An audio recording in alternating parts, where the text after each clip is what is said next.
प्रकाशित वाक्य की किताब में कंक्लूजन सीरीज में आपका हार्दिक स्वागत है।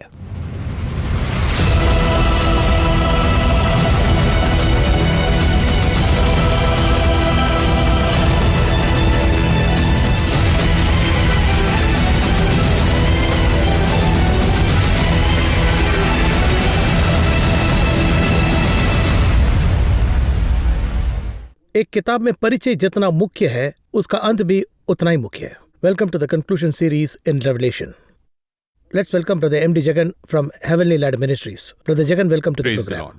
Revelation chapter 20 में हम आज हैं अब, और exactly 2 more chapters और बाइबल का conclusion आ रहा है। इस chapter 20 को एक मुख्य turning point के रूप में देख रहे हैं, क्योंकि इसमें बहुत कुछ शैतान के बारे में कहा गया है। एक आम सवाल है जो लोगों के दिलों में है और मेरे दिल में भी है। अब इस शैतान को अथॉरिटी दिया गया है, ऐसा हम लूक में ही पढ़ते हैं। इनफैक्ट क्राइस्ट और शैतान के बीच के कॉन्वर्सेशन में ये अथॉरिटी पूरा मुझे दिया गया है। ऐसा शैतान किससे बात कर रहे हैं? क्राइस्ट से ही बात कर रहे हैं। तो क्या वो रियल अथॉरिटी शैतान को दिया गया क्या? एक। दूसरा, कैसे हम इस 20th का फाउंडेशन, ये रेवलेशन चैप्टर 20 का फाउंडेशन जो है, शैतान को कैसे समझ रहे हैं? क्योंकि हमारे दुश्मन कैसा है वो समझने से ही करेक्टली हैंडल कर सकते हैं। इसे समझे बिना बहुत कंफ्यूजन होता है। इसे हम कैसे समझें? क्योंकि authority is given to me ऐसा कहकर क्राइस्ट सही कह रहा है। इस तरह के एक अंडरस्टैंडिंग को हम कैसे समझेंगे? देखिए, आपने जो सवाल पूछा है उसका जवाब पौलुस ने दे दिया है। अपने शत्रु के काम जान लीजिए, शैतान के काम ऐसे हल्के रूप में न लें। ये सब कहाँ है? देखिए, यहाँ पर तो 2 मुख्य विषय हैं। आपने जो पूछा उसे पहले यहाँ पर देखते हैं। शैतान का अधिकार ये क्या है, इसे देखते हैं। उसके बाद शैतान के जो कार्य है उसके बारे में हम देखेंगे। पर पहला सवाल कि शैतान को अधिकार कहाँ से मिला? अभी शैतान की जो बात है उसके लिए 6000 साल का इतिहास है। खैर, उसके पहले भी था, लेकिन अभी 6000 साल का इतिहास है। वो क्या है ये पूछे तो परमेश्वर तो सबकी सृष्टि करने वाले परमेश्वर हैं, वो एकमात्र हैं। परमेश्वर के बारे में हम बाइबल में 2 शब्दों का उपयोग करते हैं। आदि में परमेश्वर ने आकाश और पृथ्वी की सृष्टि की। आदि तो सृष्टि की शुरुआत की जगह है। क्रिएशन स्टार्ट किया, टाइम, ये उस समय के बारे में कहता है। और उसके पहले भी परमेश्वर हैं, उसकी न कोई शुरुआत है न कोई अंत है। वो परमेश्वर हैं, वहां पैदा हुए यहाँ खत्म हुए, ऐसे कोई बात नहीं। उसका नाम अनादि परमेश्वर है। अनादि परमेश्वर मेरा गृहधाम है और नीचे सनातन भुजाएं हैं, कहते हैं। सृष्टि के पहले के परमेश्वर, अनादि परमेश्वर, मतलब उसकी कोई शुरुआत नहीं है। वो शुरुआत करते हैं, निश्चय ही एक जगह से वो शुरुआत करते हैं। इसलिए परमेश्वर ने आकाश और पृथ्वी की सृष्टि की। तो इन दोनों के बीच में परमेश्वर क्या करते हैं? सृष्टि की शुरुआत करते हैं। स्वर्ग के बारे में वचन कहता है सब कुछ उसके लिए और उसके द्वारा बना है। तो ये सब वो बनाकर, और इन सब के लिए एक सुपरवाइजर, यानी आज की भाषा में कहा जाए तो एक टीम लीडर के जैसे सारी गैलेक्सी पर उसे नियुक्त किया। एक केयरटेकर। देखिए, इस समय तक तो वो एक थे, यानी पिता, पुत्र, पवित्र आत्मा, ये सब इस तरह से नहीं थे। परमेश्वर एक ही है, ये अर्थ है। यानी परमेश्वर ने ये सब कुछ बनाकर एक के हाथ में सौंप दिया। तेरे बचाव के लिए बनाया गया, इस तरह यहजकेल 28 में लिखा गया है। तो इस तरह बनाने के बाद वो एक आकाश में है, स्वर्ग में है, वो उससे एक स्टेप नीचे है। उनके विश्वास के अनुसार 7 स्वर्ग है। पौलुस कहता है कि मैं 3रे स्वर्ग तक गया था। तो दूसरे आकाश के लिए उसे नियुक्त किया गया, और फिर हजारों हजार स्वर्गदूतों को वो बनाते हैं, सृष्टि करते हैं। अभी इन सभी के लिए चैनल यही था, ये वर्शिप लीडर था। वो वर्शिप लीडर ही सब कुछ किया करता था, 24 घंटे आराधना करता था। उस हद तक विश्वास करते हैं। जी हाँ, यही सब कुछ था, राइट हैंड सभी बातों के लिए। देखिए, राइट हैंड नहीं था, आप इसे एक लेवल से देखिए। मसीह या पिता का इकलौता पुत्र नहीं थे उस समय, यही था, और ये तो उसके पुत्र के जैसे था। तो उनको तैयार करके रखते हैं। अगर आप बाइबल में अच्छे से देखें, जब तक कि यीशु पृथ्वी पर ना आए, उसके आने तक उसके बारे में कोई विवरण नहीं दिया गया है। वो इतने सुंदर थे, ऐसे थे, वैसे थे। पर शैतान का पूरा विवरण दिया है, यानी उसी में संगीत बनाया गया, उसमें ये था, वो था, इस तरह से जो वर्णन है बहुत ही अलग है। यानी उसे कितना खास बनाया था, जरा देखिए। रचना करने के बाद में एक समय उसे इस तरह से लगता है कि ये सारी स्तुति जो है परमेश्वर को जाती है, मेरे जरिए जा रही है, मैं ही एकलौता व्यक्ति हूँ। तो फिर ये क्या सोचता है कि इतने साल, इतने लाख साल या 1000 साल जो भी मानिए, और सब इस तरह जाता है, तो सोचता है ये इसी को क्यों जा रहा है। ये सब मुझे मिलेगा तो कैसे रहेगा, इस तरह से घमंड आने लगा। देखिए इसके आने के बाद वचन बताता है कि उसने ऐसे सोचा, देखिए परमेश्वर तो सर्वशक्तिमान है ना, है। हाँ। ये विचार आते ही परमेश्वर ने उसे नीचे फेंक दिया, यानी वो वहां से चौथे आकाश में गिरता है। जहां वो गिरा वो चौथा आकाश था, वो चौथे आकाश में गिरा, और इसीलिए प्रकाशित वाक्य अध्याय 12 आकाश के युद्ध के बारे में कहता है, इसलिए आकाश की क्रूर सेना वो कहता है। अब देखिए इसके आते समय दूतों की एक बड़ी सेना उसके साथ आती है, एक ग्रुप उस पर भरोसा करके आ गए। अभी जैसे आप देख रहे हैं कि कोई ऑर्गेनाइजेशन खड़ी होती है और फिर एक ग्रुप उसके नेता को देखकर उनकी ओर आता है, फिर उसके बाद एक ग्रुप कहता है हमने अनजाने में इसे किया है, और उसमें से एक समूह जो विरोध करता है। इसके जो दूत हैं वो तो कई किस्म के हैं, इसलिए परमेश्वर कहते हैं कि अंधकार में उन्हें न्याय के समय के लिए बांध कर रखा है। शुरू में ही कह दिया अगर वो पृथ्वी पर आए तो बहुत ही मुश्किलें होंगी। तो ये आया, तो यहाँ इनके बदले में एक और ग्रुप आया, सब कुछ आ गया। इसके बाद में सृष्टि की गई, वो जगह स्वर्ग में खाली है। परमेश्वर क्या समझते हैं, मुझसे जो नीचे है वो मेरे स्थान पर आना चाहता है, अब मैं उससे भी कोई छोटा बनाकर उसके स्थान पर मैं इसे बैठा दूंगा, मैं उसे बिना घमंड के खड़े करूंगा। यानी सारे समय वो क्या नहीं करेगा, मैं एक ऐसा समूह तैयार करूंगा, ये कहा और आदम को बनाया। आदम को बनाते वक्त भी देखिए वो एक व्यक्ति है। अब देखिए एक को बनाते हैं और वो उस एक को बनाते हैं और उसमें अपनी आत्मा फूंकते हैं। क्यों एक को बनाते हैं? कि परमेश्वर की भक्ति करने वाले संतानों को उत्पन्न करें, वो इमेज ऑफ गॉड। इसे बनाने के बाद में आदम से फलो फूलो और संतान उत्पन्न करो, इस तरह परमेश्वर कहते हैं।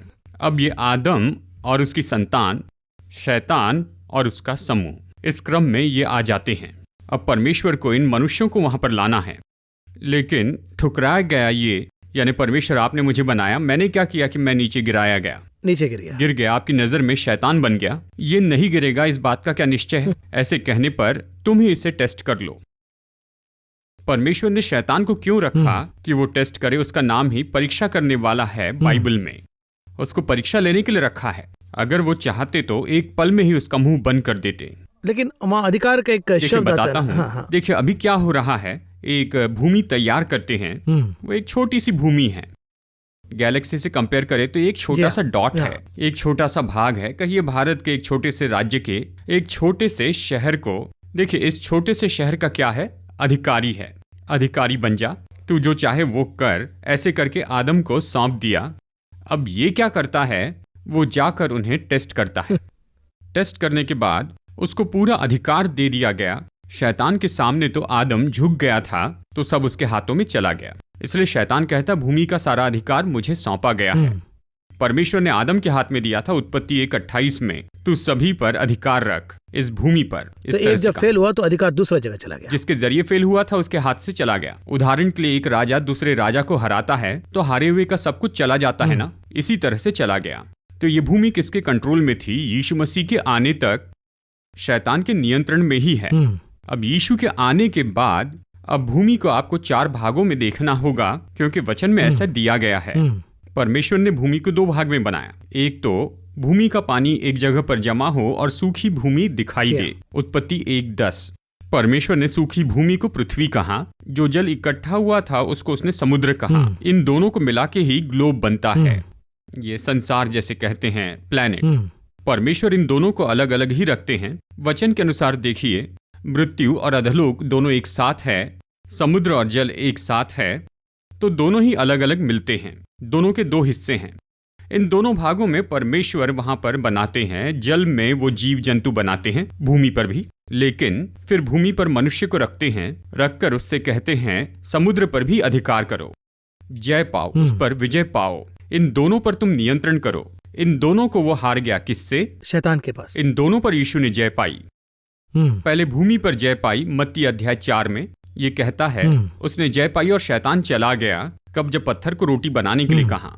दूसरी बात यहाँ पर देखे तो एक जगह पर यीशु आंधी को शांत करते हैं, जैसे मैंने बताया था ना, द प्रिंस ऑफ विंड इफिसियों में लिखा है। अब ये प्रिंस ऑफ द विंड कौन है? दूत है। भजन संहिता 104 कहता है वो अपने दूतों को पवन बनाता है। ये दूत भी 2 तरह के हैं, एक तो परमेश्वर के स्वर्गदूत और दूसरे गिराए हुए दूत।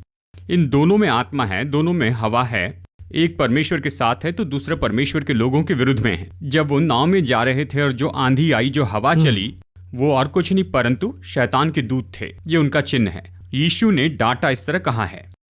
बाइबल में 2 जगह यीशु डांटते हैं, एक तो शैतान को और दूसरा आंधी को। तो इन दोनों अधिकारों को यीशु ने ले लिया। ये दोनों भाग उसके पास आ गए, एक तो अधोलोक और फिर स्वर्ग में जहां पर वो रहते हैं। देखिए, अधोलोक में जाकर यीशु ने क्या किया, वो मर गए और फिर यीशु जीवित हुए, मरकर वो अधोलोक में गए और वहां पर बंधुआई में पड़ी आत्माओं को छुड़ाया। अब अधोलोक की कुंजी किसके पास में है? यीशु के पास में है। तीनों जगह पर उसने जय पाई।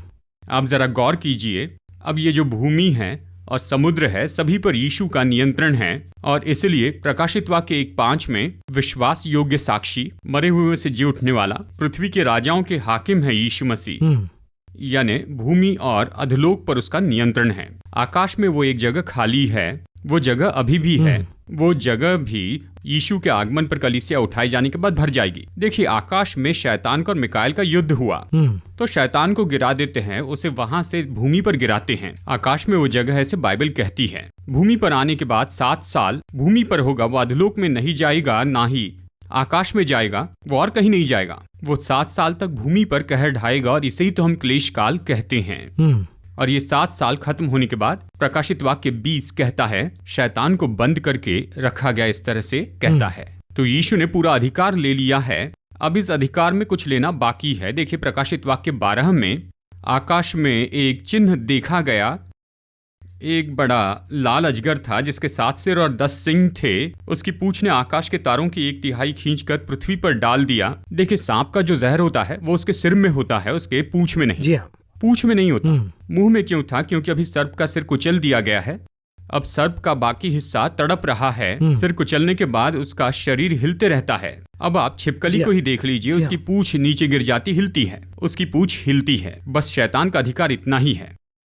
तो उसका सारा अधिकार छीन लिया गया और फिर लास्ट में फाइनल में युद्ध होता है। वो ये जानता है कि हम तो हारने वाले हैं। फीफा वर्ल्ड कप में आपने देखा होगा, सामने गोल कर दिया है। अब आखिरी के 10 मिनट बाकी हैं। अब इतने कम समय में वो 10 गोल नहीं कर सकते, उन्हें भी पता है। लेकिन वो 10 मिनट में कैसे खेलेंगे? जी हाँ, बहुत ईमानदारी से खेलेंगे ना। करेक्ट। उसी तरह से शैतान खेल रहा है। वो अच्छे से जानता है कि परमेश्वर विजयी होंगे। शैतान का सिर कुचला गया, एक पार्ट खत्म कर दिया गया, अब एक पार्ट बाकी है और अब वो ईमानदारी से खेलता है। यहाँ धोखा खाने वाला कौन है जानते हैं? वो धोखा खाने वाला नहीं, वो अच्छे से जानता है परमेश्वर धोखा नहीं खाएंगे, जानता है। इसमें धोखा खाने वाले कौन हैं? वो तो हम मनुष्य हैं। ये ऐसा क्यों होगा पूछे तो? क्योंकि मनुष्य ने शैतान को देखकर उसे हाइप किया है, शैतान को लेकर बहुत ही ऊंचे लेवल पर रख दिया है। यानी शैतान आकर मुझे मारता है, ये करता है, वो करता है, इस तरह कहते हैं। वचन स्पष्ट कहता है, इसराइल के विरुद्ध में कोई नहीं आ सकता है, याकूब के विरुद्ध में कोई टोना नहीं आ सकता, वो कुछ नहीं कर पाएंगे। देखिए, नया नियम तो यही है। कुछ लोग प्रार्थना करके सही कहते हैं, यानी प्रार्थना करके बात करना या फिर बैठकर शैतान से बातें करते रहना। कितने लोग इस तरह से दिन भर बैठकर शैतान से बात करते हैं, बस बात करते हैं, और इसलिए वो शैतान को इतना हाइप देते हैं कि परमेश्वर के तुल्य बना देते हैं। शैतान के बारे में वचन कहता है, संसार का ईश्वर। हमारे परमेश्वर सर्वशक्तिशाली सर्वलोक के अधिपति हैं। यानी जरा देखिए, कोई कंपैरिजन ही नहीं है। कंपैरिजन या तुलना भी नहीं कर सकते हैं। प्रेसिडेंट और काउंसलर की तुलना कैसे कर सकते हैं? दूसरे देश के राष्ट्रपति के साथ में तुलना कर सकते हैं। राष्ट्रपति या दूसरे देश के राष्ट्रपति या उनके कैंडिडेट की तुलना एक साथ कर सकते हैं, है ना? आप कैसे काउंसलर के साथ में उनकी तुलना कर सकते हैं? कोई सवाल ही नहीं है। कोई तुलना नहीं हो सकती। इन सारी बातों को जाने बिना ही लोग तो शैतान को हाइप देते हैं, परमेश्वर के बारे में छोड़कर शैतान के बारे में बहुत कहते हैं। शैतान ने ये कर दिया है, वो कर दिया है, यानी ये सब कुछ कह के ये कहते हैं कि मानो शैतान को बहुत बड़ा अधिकार है। तो ऐसे लोग हमेशा क्या सोचते हैं? हमारा अधिकार तो शैतान के हाथ में है और हमें शैतान के हाथ से उसे वापस लेना है। वचन में स्पष्ट बताया है, क्रूस पर उसने सबको जीत लिया, सबको खत्म किया। अंतिम शत्रु मृत्यु है। यीशु ने मृत्यु पर भी जय पाई है। वचन कहता है, जिसने खुद को दे दिया वो उसके साथ सारी वस्तुएं क्यों न देगा? देखिए, अब एक ऐसी टीम है जो कि कलीसियाओं में है। ओ, शैतान अधिकार लेकर बैठा है ना, तो शैतान से कहते हैं मेरा अधिकार मुझे वापस दे दे। ऐसी टीम कलीसिया में है। शैतान मेरा अधिकार मुझे लौटा दे, मेरा अधिकार लौटा दे। वो किससे प्रार्थना कर रहे हैं? कोई संबंध ही नहीं है। कोई संबंध नहीं है। देखिए, इस तरह से शैतान को हाइप देते हैं। परमेश्वर के तुल्य बनाते। बाइबल क्या कहती है शैतान के बारे में? देखिए, शैतान को क्या करना था, अय्यूब की परीक्षा लेनी थी। परीक्षा करते समय वो जाकर सीधा अय्यूब का हाथ नहीं पकड़ता है, वो आता है परमेश्वर को देखने के लिए। आकर कहाँ खड़ा होता है? खड़े होने की एक जगह है, देखिए। अभी देखिए यहाँ पर ये जो ऑफिस है ना, बाहर से कोई नया आता है, साथ ही आपके ऑफिस में काम करने वाले और आपके जो पीए हैं या आपका परिवार जो हैं, उनकी इस ऑफिस में अलग अलग जगह होती है। करेक्ट है ना? कोई नया आया तो रिसेप्शन में ही रुकते हैं। आपके साथ काम करने वाले ऑफिस रूम में अपने अपने कमरे में होते हैं। आपके पीए आपके ऑफिस रूम तक आ सकते हैं, लेकिन अगर आपका बेटा आया तो ऑफिस में आकर आपकी गोद में बैठ सकता है। तो ये स्टैंडर्ड है। वो कहाँ पर है, ये बहुत जरूरी है। शैतान आकर कहाँ पर खड़ा है? देखिए, अय्यूब के समय में वचन स्पष्ट कहता है कि वो आकर परमेश्वर के पुत्रों के बीच में खड़ा होता है। दूसरी बात, कोर्ट में अगर जज को देखें, जज के कहे बिना वहां बैठा कोई बात नहीं कर सकता। वही वो आर्गुमेंट नहीं कर सकता। प्रोटोकॉल तो वही है। वो प्रोटोकॉल है। बोलो तब बोलना शुरू करते हैं। जब जज बैठते हैं तो क्या आप आ जाएंगे? एक बात बतानी है तो जज कहेंगे मैंने अभी शुरू किया है, ये कहेंगे। ये प्रोटोकॉल है। यानी ब्रिटिश की रानी के बारे में कहते रानी के हाथ उठाए बिना कोई हाथ नहीं उठाता था, यानी आप जाकर हाथ नहीं बढ़ा सकते थे। ये एक प्रोटोकॉल है, प्रोसीजर है। वैसे ही शैतान के बारे में यहां पर गौर से देखिए। शैतान ने पहले परमेश्वर से बात नहीं की। परमेश्वर अय्यूब के बारे में नहीं कहा। परमेश्वर ने पूछा तुम यहां पर किस लिए आए हो? फिर पूछा क्या तुमने अय्यूब को देखा? ये सवाल पूछते हैं, वो जवाब देता है ना? वो खुद जाकर लेकिन वो खुद जाकर एक दिन परमेश्वर से बात नहीं करेगा। बात नहीं कर पाएंगे, नहीं कर सकता है। बात कैसे कर सकता है? प्रोटोकॉल नहीं है। हाँ, पवित्र आत्मा यीशु को जंगल में लेकर जाता है। 40 दिन का उपवास खत्म हो रहा है। वो खत्म होने के बाद शैतान खुद उसके पास आता है। स्वर्ग कहता है अभी नहीं जा सकते, वो 40 दिन बिजी है, मिलने का अपॉइंटमेंट देंगे तब आकर मिलना। यानी शैतान यीशु को जंगल में ले जाने के लिए आया होगा ना, नहीं आत्मा उसे ले गया। तब वो जाते हैं। ठीक है, बाइबल से ये देख लीजिए, यीशु एक गांव में जाते हैं। क्या यीशु ने कभी सीधे जाकर मैं मेरे नाम से तुम्हें बांधता हूं या खोलता हूं, कभी ऐसे कहा क्या? जब यीशु आते हैं तो दुष्टात्मा पूछती है। वो क्या पूछती है? परमेश्वर के पुत्र, क्या समय के पहले तू हमें पीड़ा देने आया है? मैं तुम्हें देखने नहीं आया, किसी और काम से आया हूं। जाओ, दया करके हमें सुअरों में भेज देना। शैतान और परमेश्वर के बीच जो बातचीत होती है, जरा उसकी ओर आप ध्यान दीजिए। वो पहले तो उसके लिए काम करता था और अभी वो ठुकराया गया कर्मचारी है। ये अर्थ है। लेवल, हाँ, लेवल के बाद लेवल है। देखिए, कोई आपके लिए काम करता है, कोई ईमानदारी से काम करता है, या आपके साथ में काम करके एक दिन आपको धोखा देकर चले जाने वाले भी होंगे। अब वो भी आकर खड़े होते हैं। ईमानदारी से काम करने वाले और उनके बीच में फर्क होगा या नहीं? जरूर डिफरेंस होगा, टोन ही बदल जाएगा। टोन बदल जाएगा। यीशु ऐसे ही टोन से इनसे बात करते हैं। तुम किस काम के लिए आए हो, ऐसा पूछा होगा। इस शैतान को लोगों ने बहुत ज्यादा हाइप दी है। उसे हम ऊपर चढ़ा के अभी सिर्फ यीशु के लिए ऐसा है। अगर पूछा जाए तो यीशु ने उसे स्वीकार करने वालों को यह अधिकार दिया है। देखिए, बाद में प्रेरित जाते हैं। जब प्रेरित जाते थे, वो कहीं भी यानी किसी भी शहर में जाते हैं। हाँ, इस शहर में इस दुष्टात्मा का वास है, या वो दुष्टात्मा इस तरह से कहते थे क्या? नहीं। खैर, किसी भी शहर में जाते समय इस शहर की विशेष दुष्टात्मा कौन सी है, इस एरिया की सबसे बड़ी दुष्टात्मा कौन सी है, कभी पूछे क्या? नहीं पूछे। प्रेरित ऐसे ही जा रहे थे, दुष्टात्मा से ग्रसित कोई व्यक्ति आया। जब वो दौड़ कर आया तो इन्होंने कहा यीशु के नाम में निकल जा। तो इसी तरह का व्यवहार शैतान के साथ में क्यों नहीं करते? नहीं, उसे इज्जत न दे। और दूसरी बात है, अथॉरिटी किसके हाथ में, ये हम समझकर काम करें तो इफेक्ट होगा। चलिए कहिए कि आप किसी एक बहुत बड़े कॉन्फ्रेंस के लिए जाते हैं, तो आपके पास अपना आईडी कार्ड होता है, आपके पास वीसा है, प्रॉपर पेपर है, तो आपको डरने की जरूरत नहीं है ना? तो डरने की बात क्या है? सीधा जाकर डट के खड़े रहकर उसे दे दीजिए। पर उसी जगह अगर आप डरते हुए जाएंगे तो भीतर बुलाएंगे ना, डर रहेगा ना, अंदर जाते समय छोड़ेंगे या नहीं? वो सोचते हैं कि क्या ये मुझे जाने देंगे या नहीं। ये सारे विचार मन में आते हैं, क्योंकि क्या नहीं है, प्रॉपर चैनल नहीं है। प्रॉपर चैनल के बिना वाले व्यक्ति हैं। आज कई लोग बिना प्रॉपर चैनल के लोगों पर ही फोकस करते हैं, शैतान को देखते ही डरते हैं, और इसी के साथ में वो तो दिन भी नियुक्त करते हैं, यानी इस दिन में वो भयानक आक्रोश में हैं और फिर दूसरे किसी दिन थोड़ा सॉफ्ट होता है। ये शैतान कौन है? क्या ये कोई क्या कि थोड़े गुस्से में है या वो थोड़ा सॉफ्ट है? वो गिराया गया शैतान है, सिर कुचला गया शैतान है, वो तो हारा हुआ शैतान है। मैं नरक में चले जाऊंगा, ये शैतान को अच्छे से पता है। मेरे पास थोड़ा ही समय बाकी है, ये बात जानकर वो क्या करता है, मैं किसको गिरा सकता हूँ, इस बात को ही ढूंढते रहता है। तो ऐसा कहने पर हमें सचेत रहना कि हम धोखा न खा जाए, है ना? वचन तो ऐसा ही कहता है। आज लोग शैतान को बड़ा हाइप दे रहे हैं। जो लोग इस तरह के काम करते हैं वही आज दूसरों को डरा रहे हैं। देखिए, डीजे अंकल ने एक बहुत सुंदर बात कही थी। उन्होंने क्या कहा? शैतान है ये बात बताने वालों की कोई जरूरत नहीं, शैतान को भगाने वालों की जरूरत है। आज बहुत से लोग इस तरह से डरते हैं, वो यहां पर है, वहां पर है, रात को 12 बजे आपके घर में आएगा। हाँ, क्या शैतान घड़ी बांधे हुए है? मैं रात के 12 बजे ही आऊंगा, क्या ऐसे कहाँ है? उसका न दिन है न रात है, दिन हो या रात हो वो सबको सताता है। देखिए, प्रॉब्लम तो बस एक ही है, इसलिए मैं ये कहता हूं। ऐसा ये क्यों है? यीशु मसीह अपने पिता के तो बहुत ही करीब में थे। शैतान पिता का ठुकराया हुआ कर्मचारी, इसलिए घबराए नहीं। क्लियर है वो? ये क्लियर है। जो प्रेरित थे वो परमेश्वर के इतने करीब थे, तो उन्होंने शत्रु की क्या नहीं की? परवाह नहीं की। देखिए, शाऊल में और दाऊद में क्या फर्क है? दोनों ने गोलियत को देखा था। शाऊल और दाऊद में बस एक वाक्य का फर्क है। शाऊल कहता है कि वो बचपन से युद्ध कला सीखते आया है, उसके सामने हम खड़े नहीं हो पाएंगे, पर ये कहता है मेरे साथ रहने वाला परमेश्वर बड़ा है। करेक्ट। बस यही। वो इस्राएल के परमेश्वर के नाम की निंदा करता है और ये शैतान को देखता है। दाऊद परमेश्वर को देखता है। अगर आप केवल परमेश्वर को देखते रहेंगे तो शैतान से डरने की जरूरत नहीं। ये जोशुआ, कैलेब और अन्य में यही डिफरेंस, यही अंतर है। ये परमेश्वर को देखते हैं और बाकी सभी इस्राएली कहते हैं कि वहां पर तो दानव रहते हैं।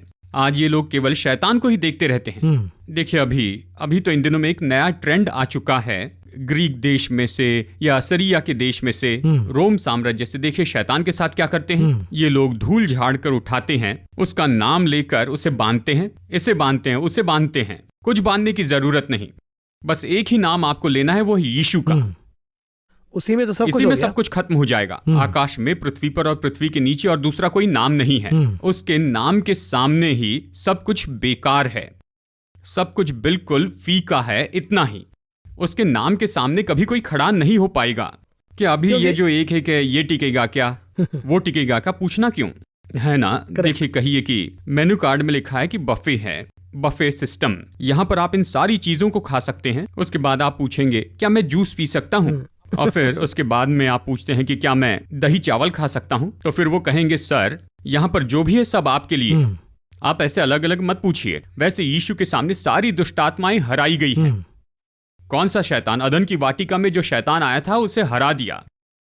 इतना होने के बाद में क्यों आप बैठकर इस तरह कहते हैं उसका एक नाम है, उस दुष्टात्मा का एक नाम है? ये कॉन्सेप्ट बिल्कुल अलग है। देखिए, आज लोगों को किसी तरह से शैतान के डर में रखने की कोशिश करते हैं। तो मैं सोचता हूं कि ये प्रोग्राम विश्वासियों के लिए बहुत ही उपयोगी प्रोग्राम है, और मैं यहां पर लोगों से कहना चाहता हूं, शैतान से डरने की जरूरत नहीं। उसका सिर कुचल दिया गया है, उसे गिरा दिया गया है। प्रभु यीशु मसीह ने उसे पूरी तरह हरा दिया है। केवल यह अधिकार प्रभु के पास ही नहीं, उसने यह अधिकार हमें भी दे दिया है। Authority is given to us. हाँ, हमें हिम्मत रखनी है।